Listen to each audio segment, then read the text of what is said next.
Om Swastiastu. Assalamualaikum warahmatullahi wabarakatuh. Salam dan namo Buddhaya. Para pemirsa yang saya kasihi, dalam kesempatan ini saya ingin berbagi cerita dengan judul, ya kalau saya katakan beri judul aja ya, percepat gerak fisik dan mental dengan ilmu sepeda motor. Para pemirsa yang saya kasihi, dalam kehidupan kita sekarang di zaman modern, dunia dan teknologi ya, dunia ilmu pengetahuan dan teknologi, kemajuannya begitu pesat. Nah, pesatnya kemajuan dunia ilmu pengetahuan dan teknologi, sekiranya agama itu juga perlu dibuat modern.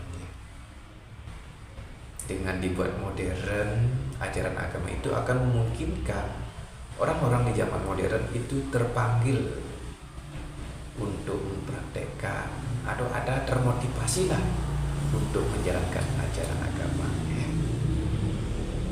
Nah, dalam kesempatan ini supaya untuk membuat ilmu agama modern, saya akan mencoba memberikan pemaknaan atau mengambil nilai filosofi pada sepeda motor ya, yang kiranya kalau dipraktekkan akan memungkinkan gerak fisik kita dan mental kita jadi dipercepat.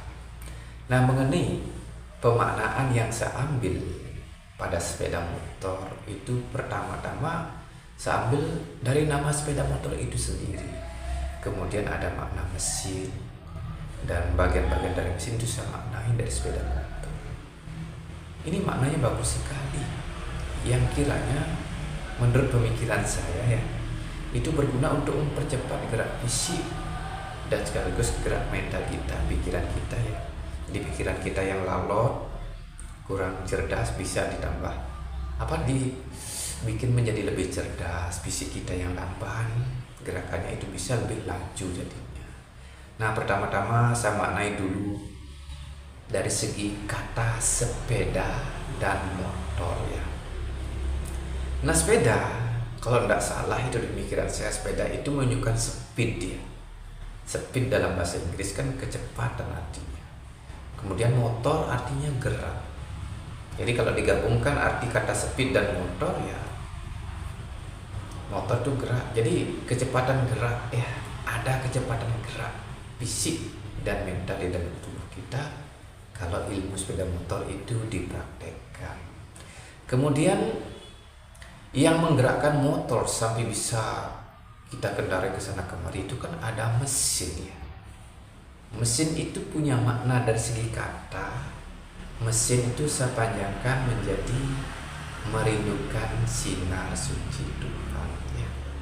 Jadi kalau kita beragama, di dalam mempraktikkan agama, misal saat sembahyang, saat meditasi, saat menyebut nama Tuhan, kita harus merindukan kehadiran sinar suci Tuhan itu yang dikejar, diharap-harap di dalam berkeyakinan yang memungkinkan gerak fisik kita bisa jadi lebih cepat, dibuat lebih laju.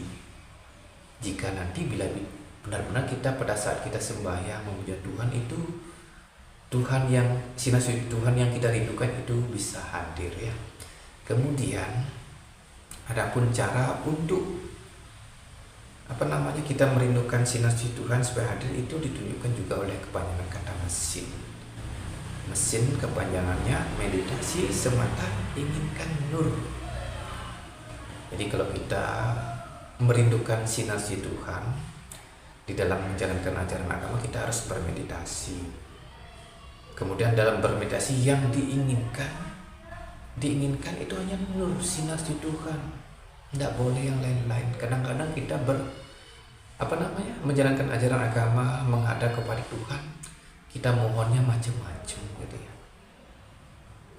Permohonan itu benar semua, tetapi kalau ingin gerak fisik kita jadi lebih laju, dipercepat, demikian juga mental kita dipercepat, kita hanya inginkan nur, sinar suci Tuhan. Nah, supaya nur atau sinar suci Tuhan itu bisa hadir di dalam kita bermeditasi, kiranya juga ditunjukkan oleh kepanjangan kata mesin, yaitu meditasi semata ingat nama Tuhan, ya. Nama Tuhannya diingat terus, itu aja. Diingat sebanyak mungkin dengan sikap duduk bersila, dilakukan pagi, sore, malam hari itu. Bila perlu pergi ke gunung-gunung, tepi pantai, di bawah, di tengah hutan, di sana kita duduk mengucapkan nama Tuhan. Yang kita harapkan hanya nur, ya nur. Lelah kita duduk bersila, kemudian sambil rebahan juga, tiduran itu tidak jadi masalah. Kita rindukan aja. Kalau di rumah itu sambil tidur kemudian tidak bisa tidur, matanya melihat, baik ucapkan nama Tuhan sebanyak mungkin. Suatu saat nanti kalau kita benar-benar dan sungguh-sungguh, kita bisa kehadiran nur sinar suci Tuhan. Nah, kehadiran sinar suci Tuhan ini ya, yang memberikan perubahan yang sangat luar biasa. Agama akan begitu berarti kalau kita mempraktikkan ajaran agama dengan cara sembahyang, meditasi, sampai nur atau sinar suci Tuhan itu benar-benar hadir. Dia akan memberikan suatu perubahan yang luar biasa. Kalau kita beragama belum sampai mendapatkan nur sinar suci Tuhan, itu ajaran agama itu kurang begitu memberikan perubahan di dalam diri kita. Kalau sudah kehadiran nur sinar suci Tuhan, sungguh luar biasa.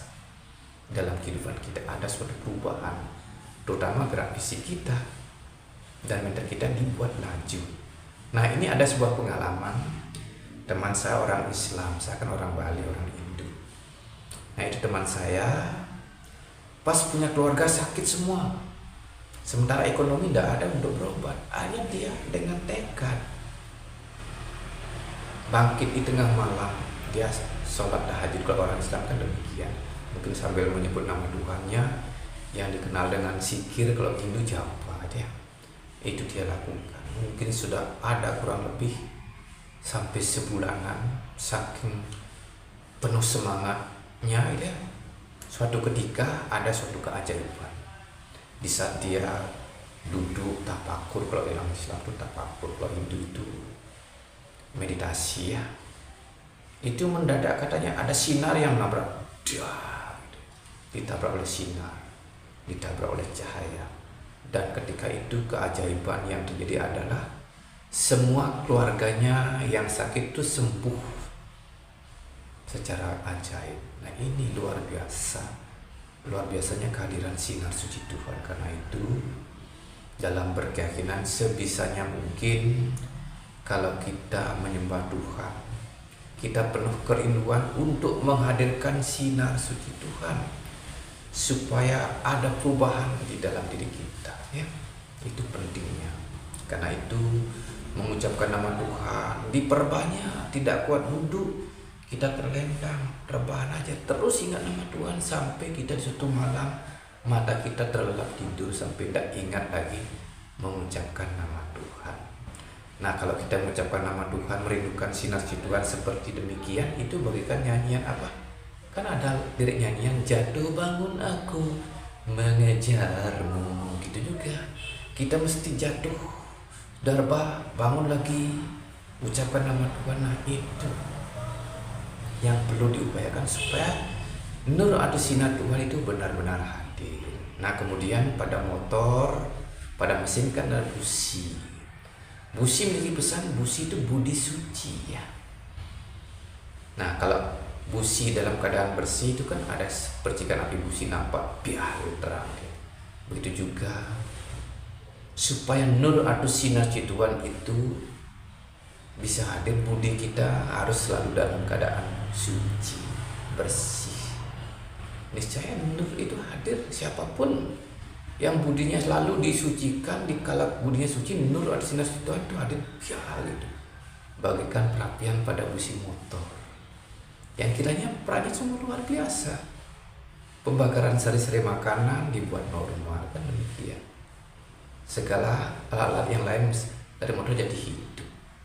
Itu juga kehadiran sinar Tuhan itu membantu pembakaran sari-sari makanan berlangsung normal, sehingga jalan kita menjadi kenceng gitu ya. Nah, para pemirsa sekalian yang saya kasihi, ketika kita punya tenaga loyo-loyoan, kurang bergairah, kurang semangat, itu kita punya budi kita, akal budi kita bagaikan busi yang sudah kotor, banyak noda hitamnya gitu ya. Kan dari pembakaran bensin selain dihasilkan tenaga, kan juga menyisakan noda hitam gitu juga di dalam diri kita. Busi dari perapian Tuhan di dalam diri kita itu selain dia membantu pembakaran sari-sari makanan untuk dihasilkan tenaga, juga dihasilkan noda hitam di dalam budi kita. Gelap, kalau sudah gelap kotor, nanti sinar suci Tuhan bagikan percikan api busi itu mengecil dia. Dan itu pembakaran sari-sari makanan dalam tubuh jadi kurang, sehingga tenaga jadi kurang bergairah jadi. Karena itu budi kita harus kembali dibersihkan.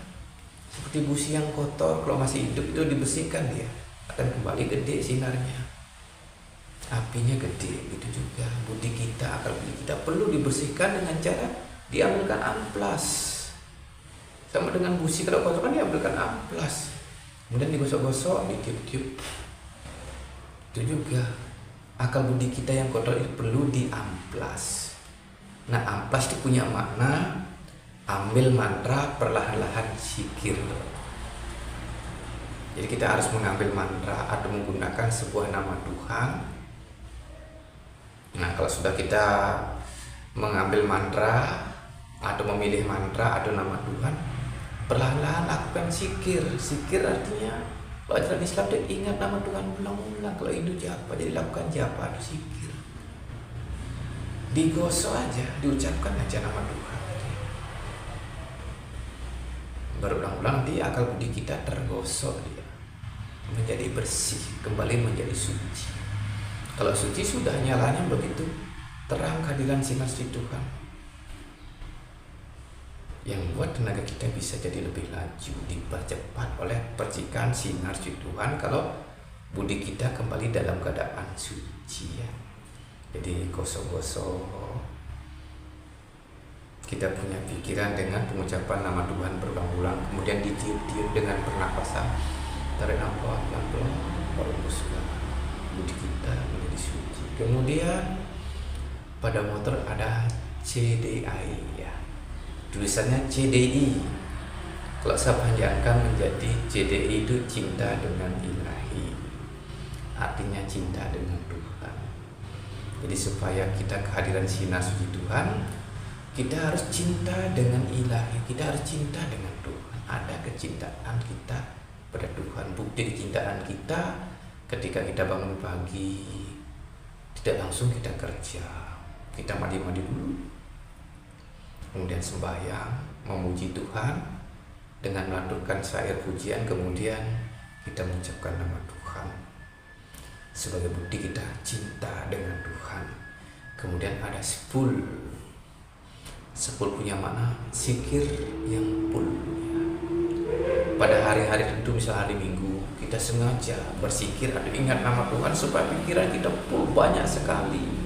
Mungkin kalau bisa sampai beribu-ribu kali itu kita lakukan.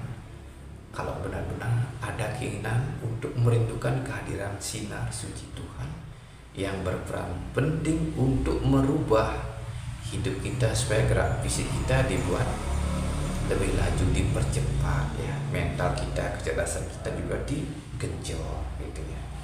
Itu menurut pemahaman saya tentang ilmu sepeda motor ya. Ada-ada aja di pikiran saya muncul ya. Kemudian Bobin punya pesan, boleh dibina. Ini dalam hal ini kalau orang yang ingin merindukan sinar suci Tuhan belum tahu caranya, kiranya seseorang itu harus boleh dibina. Baru seorang bisa nanti mendapat kehadiran sinar suci Tuhan. Tapi kalau sudah bodoh, tidak tahu agama, dibina nggak boleh. Ada orang beri penerangan keagamaan, lari menjauh, jadinya gitu. Tidak tahu caranya nanti untuk merubah hidup supaya gerak fisik menjadi lebih cepat, lebih gesit ya. Kemudian ada ngetap oli. Ngetap oli itu memiliki pesan ngelakoni tap tapa berata. Lakoni tapa berat artinya melakukan puasa ya. Ini puasa itu penting sekali. Seperti motor itu sebulan sekali itu harus diganti olinya, dikosongkan mesinnya itu ya. Bilang perut motor itu dibersihkan dengan cara dikosong, dibuka. Itu juga kita puasa demikian, kiranya untuk membersihkan bagian perut kita, organ tubuh bagian dalam kita, urat-urat itu dibersihkan karena sudah kotor. Kalau perut kita, cairan dalam perut tubuh dan tubuh kita lah gitu ya, seperti cairan oli pada mesin motor itu ya, sudah kotor itu ya, sudah tidak bagus gerakan kita, jalan kita jadi lambat, tersendat-sendat.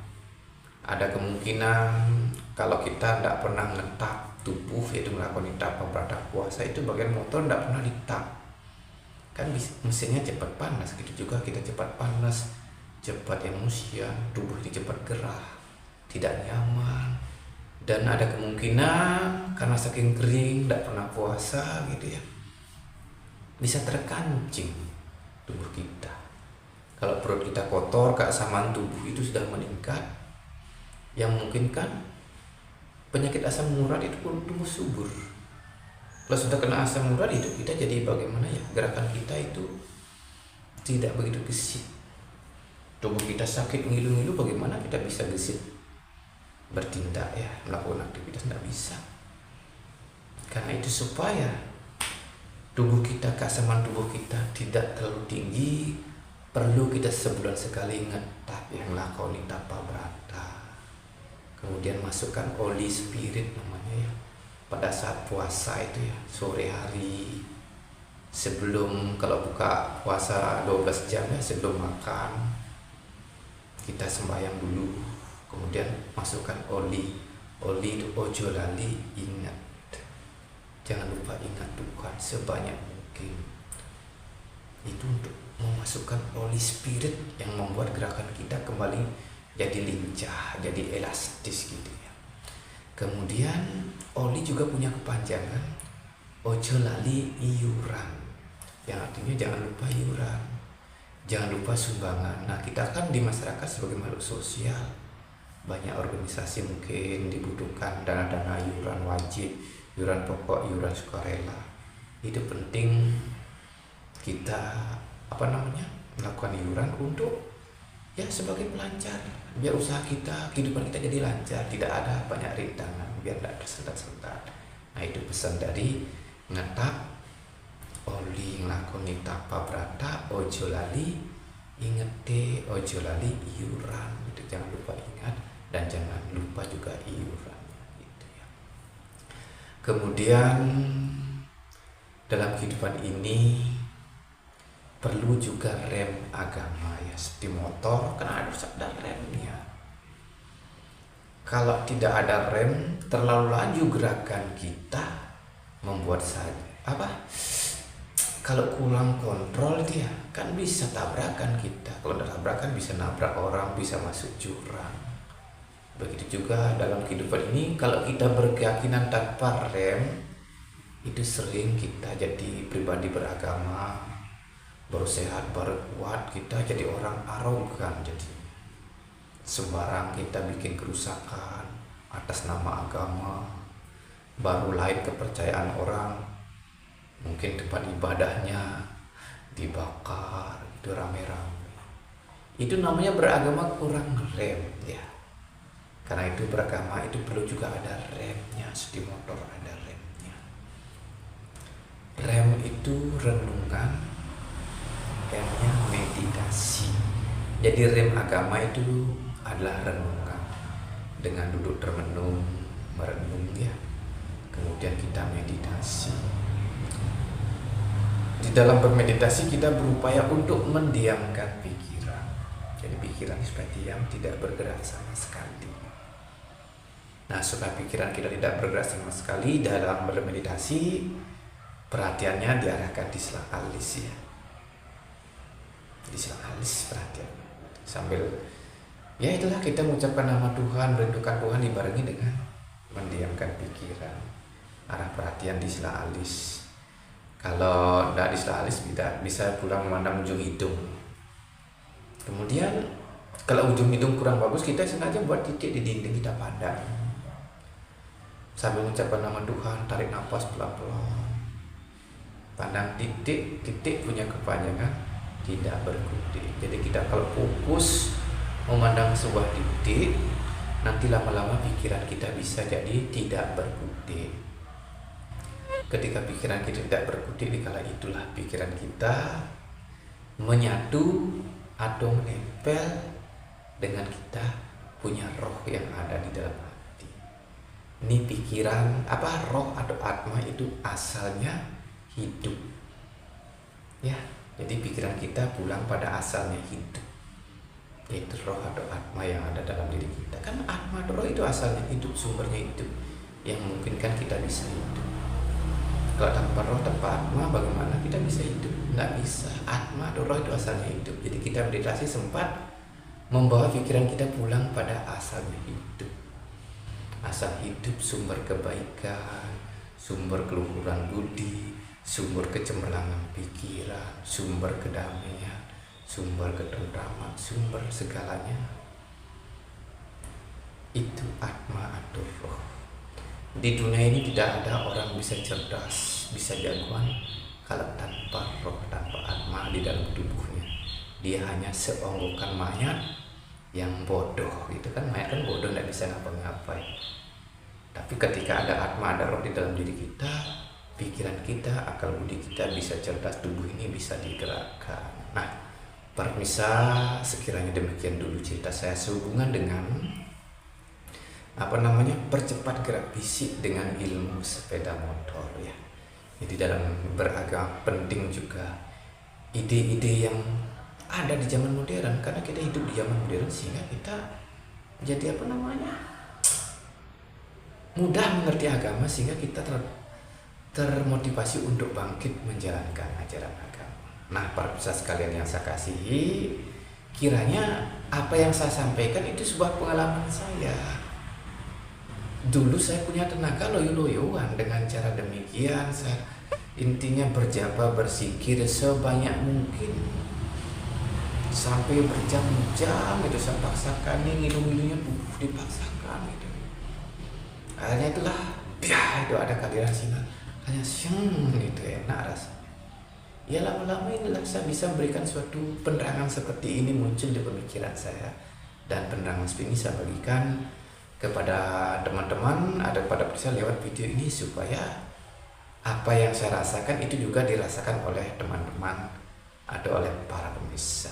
Nah, para pemirsa yang saya kasihi, demikian dulu saya punya cerita sehubungan dengan percepat gerak fisik dan mental dengan ilmu sepeda motor. Nah, tentunya saya sebagai manusia biasa tak luput dari kekurangan dan kesalahan.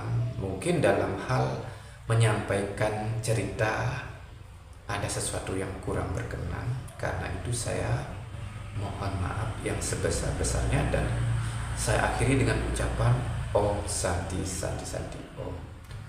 Oke, terima kasih.